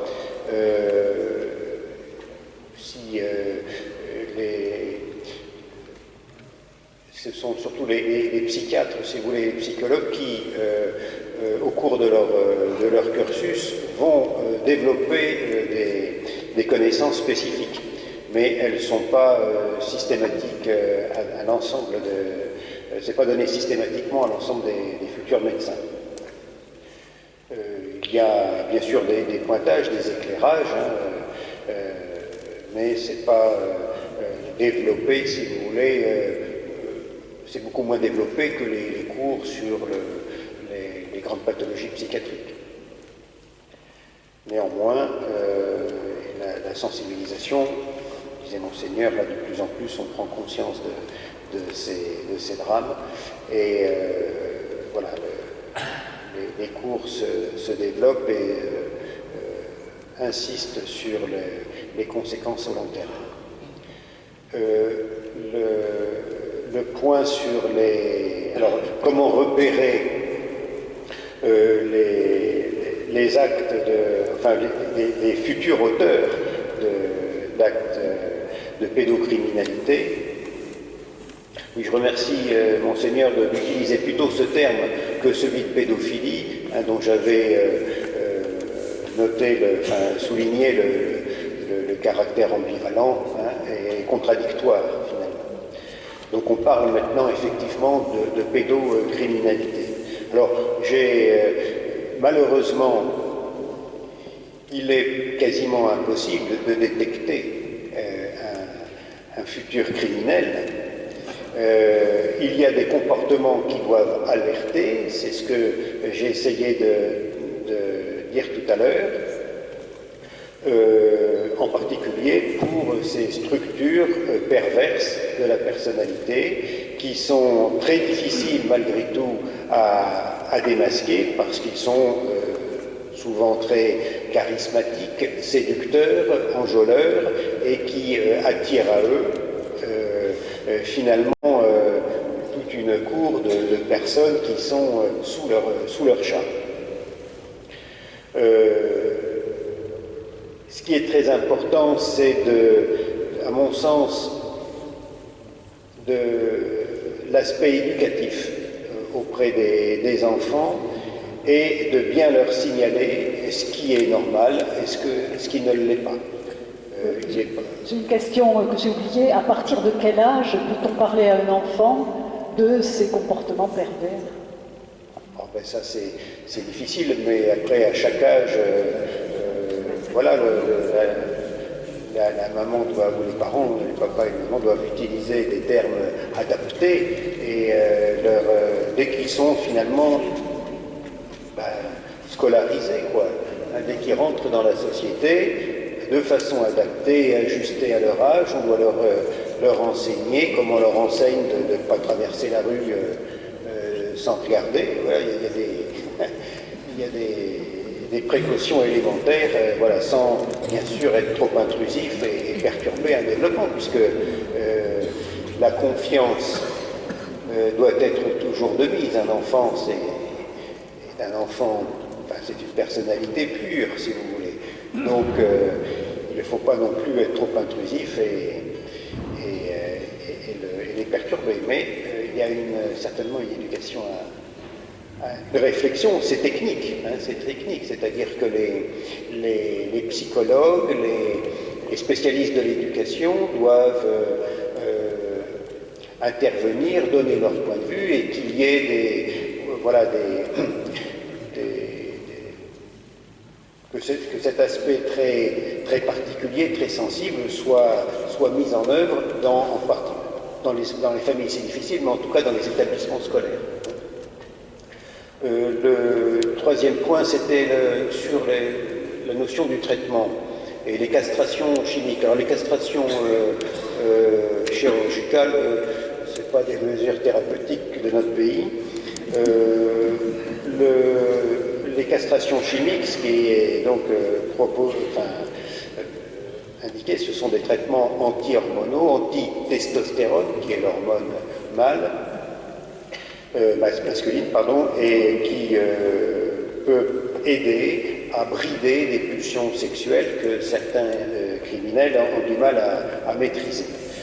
Mais ces traitements, bien entendu, ont des effets secondaires qui sont extrêmement difficiles à supporter et l'observance thérapeutique est quand même très, très médiocre au bout d'un certain temps. Merci. Il y avait d'autres questions. Je reprends une question qui a été oubliée tout à l'heure. Que se passe-t-il quand c'est un mineur qui agresse sexuellement un autre mineur? Ouais, c'est délicat. Ça dépend déjà de l'âge du mineur, hein, comme je voulais exposer dans mon propos. En fonction de son âge, l'auteur va être plus ou moins poursuivi ou condamné. On va surtout avoir des mesures à visée sanitaire en fait, hein, pour l'accompagner, pour essayer de lutter contre ce penchant peut-être qu'il aurait, ou de le placer ailleurs que dans sa famille. Peut-être que le problème vient de ce qu'il a pu subir lui aussi. Enfin, chaque cas est vraiment très particulier. Alors, une petite précision, dans chaque tribunal, là au tribunal de grande instance de Versailles, il y a des magistrats qui ne s'occupent que des affaires de mineurs. Voilà, ils ne s'occupent que de ça, ils ne traitent que d'affaires dont les victimes sont des mineurs ou les majeurs, les auteurs d'infractions sont des mineurs. Donc on a vraiment des magistrats qui sont sensibilisés et qui ont tout un panel de mesures possibles pour venir accompagner les mineurs en fonction de ce qu'ils constatent. Si je pouvais rajouter aussi autre chose, c'est important de faire attention aussi au changement de comportement chez les enfants. Souvent, un changement de comportement, ne vient pas de rien du tout. Il y a un point de départ. Et en tant que parent, il faut faire très attention à ça et laisser la porte ouverte à la discussion avec l'enfant et être capable de lutter un petit peu contre sa réaction. J'ai en mémoire en fait une enquête en particulier où les parents d'un enfant de 4 ans apprenaient que cet enfant avait subi des attouchements dans le cadre familial. Et donc ça a été très difficile pour eux d'entendre ça, leur tout petit de 4 ans, et de ne pas fermer la porte et de ne pas avoir la mauvaise réaction qui n'aurait pas aidé leur enfant. Donc la première des réactions, ça va être la colère, ça va être... et donc l'enfant va le prendre pour lui en disant « mince, j'ai fait quelque chose de mal ». Et au contraire, il faut faire très attention à ça. Et parce qu'ils se sont inquiétés d'un changement de comportement. Voilà, l'enfant qui commençait à être violent, qui commençait à mordre à l'école. Et la maman a pris soin de venir à la discussion avec l'enfant qui s'est confié à ce moment-là. Voilà, donc c'est surtout ça la clé.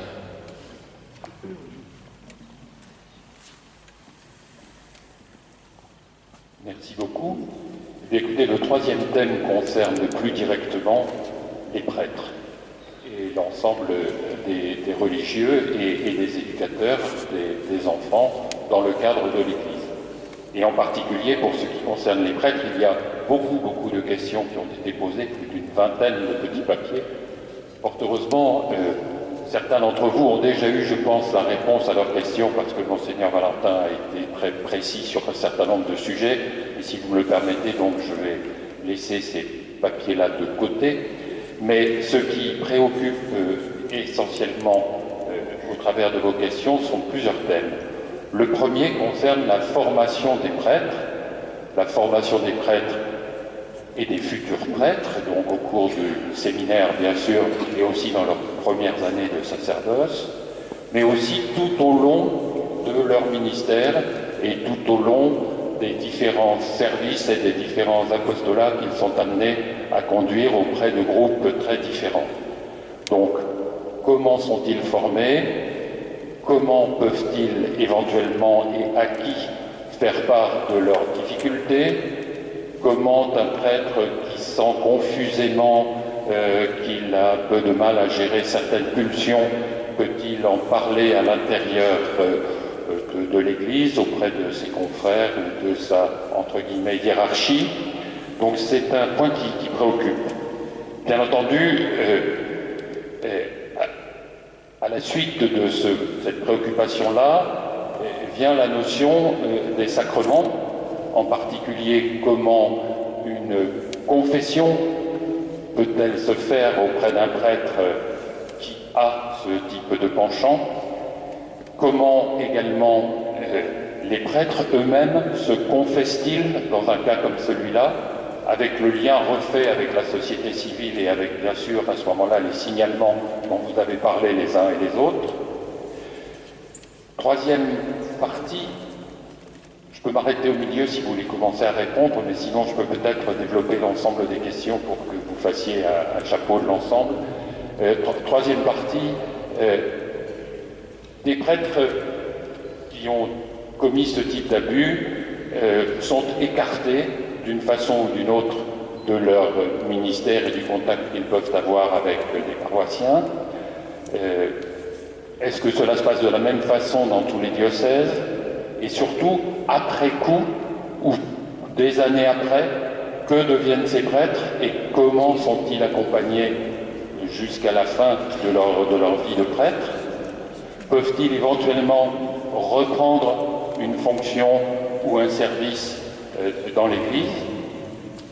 Et puis, bien entendu, a été posée aussi par plusieurs d'entre vous la question du lien entre le célibat et la pédocriminalité, même si là-dessus, je crois que des réponses ont déjà été données assez claires, mais c'est manifestement une préoccupation de certains d'entre vous.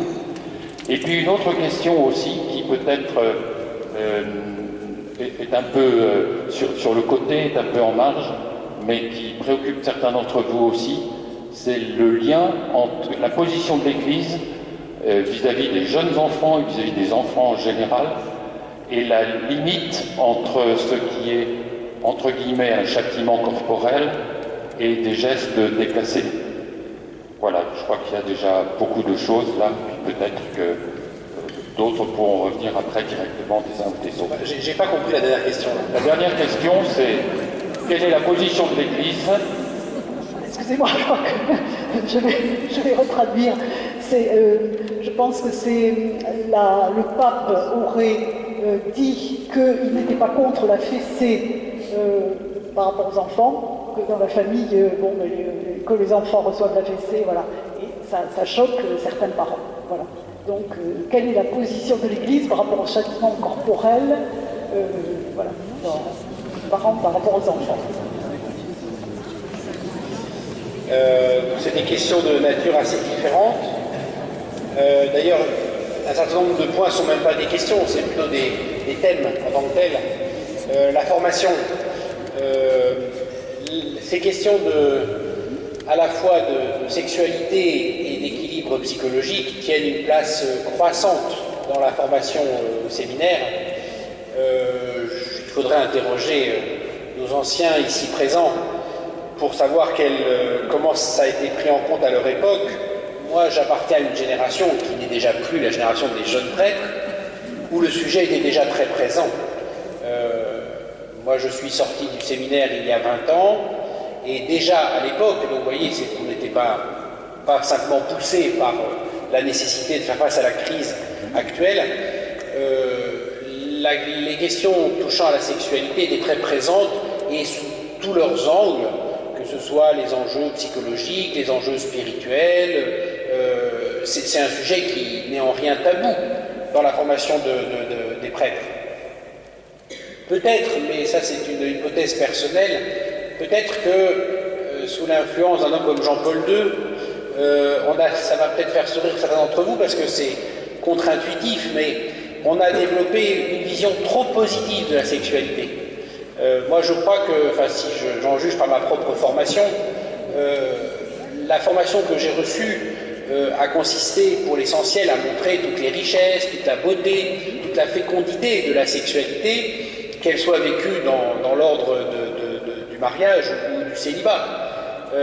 C'est toute la vision anthropologiquement profondément positive de la sexualité promue par Jean-Paul II qui était le socle de notre formation.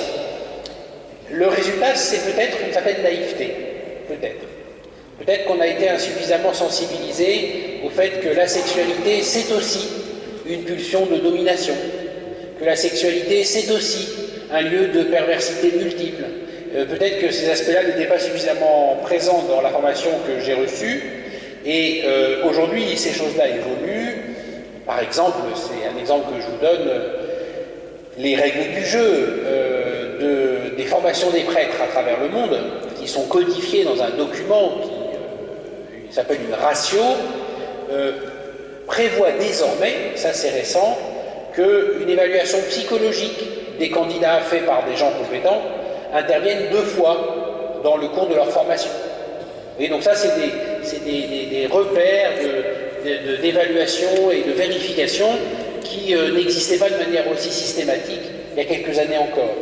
Donc c'est quelque chose qui, évidemment, c'est un des lieux où on s'interroge beaucoup la formation des futurs prêtres, en sachant ce que nous a dit Olivier Hill, à savoir que ces perversions-là sont assez peu détectables a priori, qu'il n'est pas très facile de repérer quelqu'un qui a un potentiel de criminalité, et en sachant aussi que c'est pas simplement la formation initialement reçue qui est en jeu, c'est aussi l'art de maintenir un équilibre de vie tout au long de son existence. Alors, beaucoup ont demandé qu'est-ce que les prêtres avaient comme lieu de parole, qu'est-ce qu'ils avaient comme possibilité de demander des conseils, de l'aide. C'est une grande préoccupation qui est tout à fait actuelle dans notre diocèse. C'est un chantier que nous sommes en train de mener à l'échelle des Yvelines, d'améliorer l'accompagnement des prêtres. Mais ça va très au-delà de la question de la pédocriminalité. Notre préoccupation première n'est pas de repérer d'abord cette question-là, c'est d'améliorer l'accompagnement des prêtres dans leur ensemble. comment faire pour que les prêtres soient plus heureux, plus équilibrés, que la parole soit plus fluide dans notre diocèse. Et donc, c'est un sujet qui est précisément au travail en ce moment dans les Yvelines, avec le constat de la nécessité d'une relative multiplicité d'interlocuteurs. Ce n'est pas en affectant à un prêtre un seul interlocuteur que les choses peuvent se mettre en place de manière équilibrée, parce que la relation avec l'évêque c'est une chose, la relation avec son confesseur c'est encore autre chose, la relation confraternelle avec un prêtre avec qui je partage simplement le quotidien, c'est encore une troisième réalité. Et donc c'est plutôt un maillage d'accompagnement qu'on essaye de promouvoir dans les Yvelines. Sur cette question spécifique de la confession, je voudrais simplement dire qu'on fantasme un peu sur le sujet, notamment par rapport à la question du secret de la confession. Je ne sais pas si beaucoup de mes confrères ont jamais entendu un pédophile venir se confesser. Ne serait-ce que parce que vous avez entendu, comme moi, Olivier Hill, nous dire qu'il est intrinsèquement inscrit dans ces personnalités-là que de se dissimuler et de nier. Donc, l'hypothèse que nous soyons amenés à accueillir la confession d'un pédophile sans pouvoir le dénoncer, c'est en fait une hypothèse très virtuelle. Parce que par définition, c'est des gens qui ne se dénoncent pas. Ce qui se présente plus couramment, c'est des enfants qui, en confession, peuvent être amenés à nous faire part de choses qu'ils ont subies.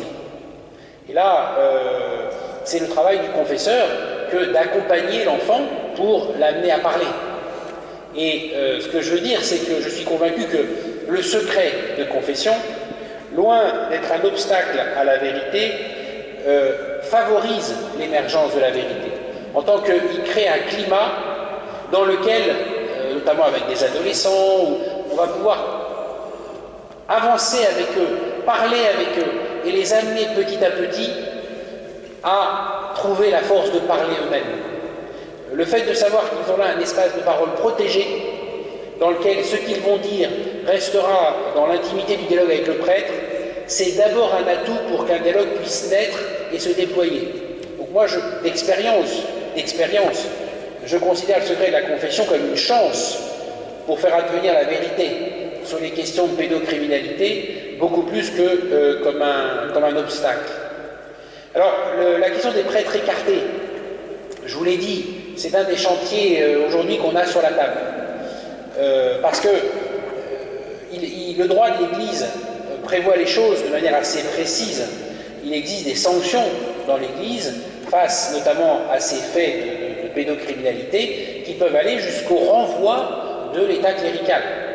Il y a quelques semaines maintenant, la situation d'un cardinal américain a défrayé la chronique, un homme très très en vue puisqu'il avait été cardinal archevêque de Washington, c'est quand même pas rien comme siège, a été non seulement déchu de son rang de cardinal, mais même renvoyé de l'État clérical par le pape François. Donc ça existe, c'est possible, c'est des sanctions qui sont possibles. Bon. Mais au-delà de ces cas extrêmes, il y a l'immense majorité des cas de confrères qui ont commis des actes qui doivent être sanctionnés, mais qui ensuite, comme je vous l'ai dit, relèvent d'un accompagnement pour le bien de tous. Pour le bien de tous. Parce que se contenter de mettre ses prêtres sur le trottoir et débrouillez-vous, au revoir et merci, ça ne leur facilite pas la vie à eux, mais ça ne sécurise en rien les enfants. Hein. Parce que d'aucune manière, on assume le fait de mettre ces gens dans des structures qui vont ensuite protéger l'environnement. Donc, le devoir d'accompagnement n'est pas seulement un devoir de charité vis-à-vis de ses confrères confautés, mais aussi tout simplement un devoir de responsabilité pour qu'on contribue à la sécurité de la société en mettant ces personnes dans des cadres adaptés. Donc c'est un sujet qui est très compliqué, sur lequel aujourd'hui en France, peu, pour ne pas dire pas, de structures existent. Et alors actuellement, on regarde ce qui existe de l'autre côté de l'Atlantique, puisque le Canada, par exemple, s'est doté d'un certain nombre de structures, de maisons, qui nous semblent relativement intéressantes. Sur la question du lien entre célibat et pédocriminalité, c'est vrai que c'est une tarte à la crème, hein, cette question, on l'entend tout le temps, à tout propos. Je crois que il faut juste accepter de regarder les choses en face et simplement convenir que c'est un non-sens à la fois statistique et anthropologique. C'est un non-sens statistique, puisque ça nous a été rappelé à l'instant, l'écrasante majorité des faits de pédocriminalité ont lieu en famille, et pas par le tonton célibataire, hein, par le papa, par le grand-père. Donc, s'il y avait un lien de cause à effet significatif entre célibat et pédocriminalité, ça ne serait pas, dans l'écrasante majorité des cas, des gens par ailleurs mariés qui sont sanctionnés par les tribunaux français pour ces faits. C'est une réalité statistique. Bon, mais au-delà de cette réalité statistique, je crois qu'il faut s'interroger un instant sur ce que veut dire implicitement une telle équation de notre archaïsme de rapport à la femme. Quelle image faut-il avoir de la femme, même sans se l'avouer, pour considérer qu'au fond, une femme, c'est pour l'essentiel un déversoir à pulsion pédophile? Pour considérer qu'au fond, il suffirait de mettre une femme à côté d'un pédophile pour qu'il ne s'en prenne plus aux enfants. Mais pour penser ça, il faut avoir quelle image de la femme? Je voudrais quand même qu'on ait le courage de dire en face l'archaïsme fondamental qu'il y a dans une telle affirmation. Même si j'ai entendu ce qu'a dit Olivier Hill sur le fait que, pour l'essentiel, la pédophilie n'est pas d'abord une pathologie d'ordre psychiatrique, mais un crime, je n'équipare pas une relation sexuelle entre adultes avec la pédophilie. Parce que considérer que l'un empêcherait l'autre, c'est équiparer les deux. C'est dire c'est pareil. L'un permet de compenser l'envie de l'autre. Mais d'un point de vue anthropologique, d'un point de vue psychologique, d'un point de vue de l'image qu'on peut se faire de la femme, sans parler, j'ai commencé par ça, d'un point de vue statistique, ça ne tient pas la route. Objectivement, ça ne tient pas la route. Alors maintenant, que l'on puisse considérer que des personnalités fragiles se sentent attirées par le sacerdoce en tant qu'elles pensent trouver dans la règle du célibat une protection à leur fragilité, alors là c'est possible.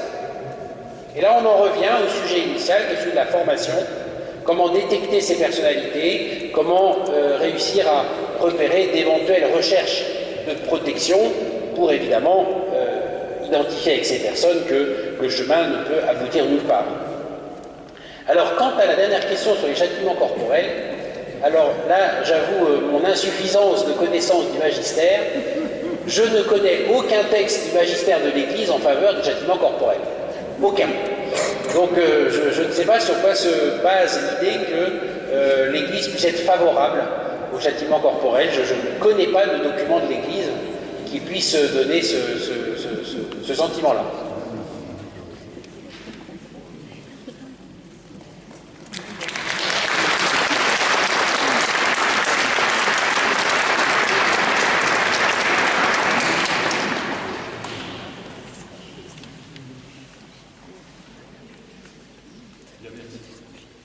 Merci beaucoup pour l'ensemble de vos réponses.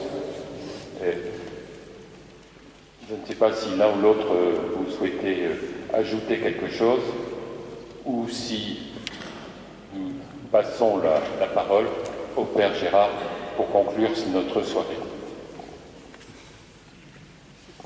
Voilà, je vous remercie de vos interventions. Je vous remercie aussi de votre participation, aussi bien par votre écoute que par toutes les questions qui ont été posées.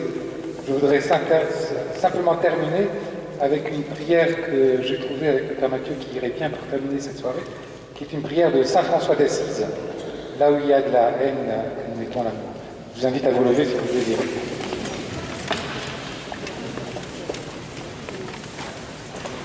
Essayez d'utiliser mon moyen moderne, même si ce n'est pas des qualités principales.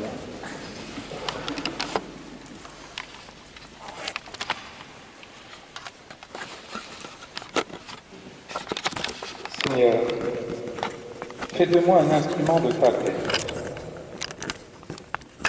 Là où il y a la haine, que je mette l'amour. Là où est l'offense, que je mette le pardon. Là où est la discorde, que je mette l'union. Là où est l'erreur, que je mette la vérité. Là où est le doute, que je mette la foi. Là où est le désespoir, que je mette l'espérance. Là où sont les ténèbres, que je mette la lumière. Là où est la tristesse, que je mette la joie. Ô Seigneur, que je ne cherche pas tant à être consolé qu'à consoler, à être compris qu'à comprendre, à être aimé qu'à aimer. Car c'est en se donnant qu'on reçoit, c'est en s'oubliant qu'on se retrouve, c'est en pardonnant qu'on est pardonné, c'est en mourant qu'on ressuscite à l'éternelle vie. Et je vous invite à nous tourner vers la patronne de cette